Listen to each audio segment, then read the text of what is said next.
ഇത് ബലരാമ സാറിന്റെ വീടാണെന്ന് എനിക്കറിയാം. ഇവിടെ വന്ന് ഒച്ചപ്പാടുണ്ടാക്കാൻ എനിക്ക് ഇഷ്ടമുണ്ടായിട്ടുമല്ല. പക്ഷെ ഇവളാണ് എന്നെ ഇങ്ങോട്ട് വരുത്തിയത്.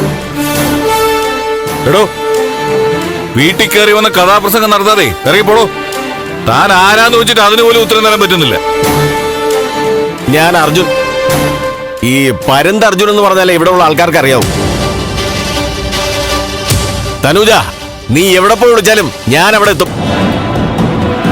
എന്നെ പറ്റിക്കാന്നൊന്നും വിചാരിക്കണ്ട. താൻ എന്തോടെ കരുതിയേ? ഇവിടെ വന്ന് ഒച്ചപ്പാടുണ്ടാക്കിയ ഞാൻ അങ്ങ് പേടിക്കുമെന്നോ? താൻ പരുന്താണെങ്കിൽ ഞാൻ തനൂജയാ. എന്തായാലും നിങ്ങൾ കുറച്ചുകൂടി വെയിറ്റ് ചെയ്യണം. ഞാൻ അവർക്ക് വക്കീൽ നോട്ടീസ് അയച്ചിരിക്കുക. നിന്റെ വക്കീൽ നോട്ടീസിന്റെ കഥയൊന്നും എനിക്ക് കേൾക്കണ്ട. നിനക്ക് ചന്ദ്രോത്തിൽ വെച്ചിരിക്കുന്നു ആനപ്പിണ്ടം. എടാ, മര്യാദയ്ക്ക് സംസാരിച്ചോണം. ദണ്ണം കൊണ്ടാ സാറേ എന്റെ കാശ പോയി കിടക്കുന്നേ. ഞാൻ ചന്ദ്രോത്ത് പോയിരുന്നു. 5 പൈസ നിനക്ക് അവിടെ നിന്ന് കിട്ടത്തില്ല.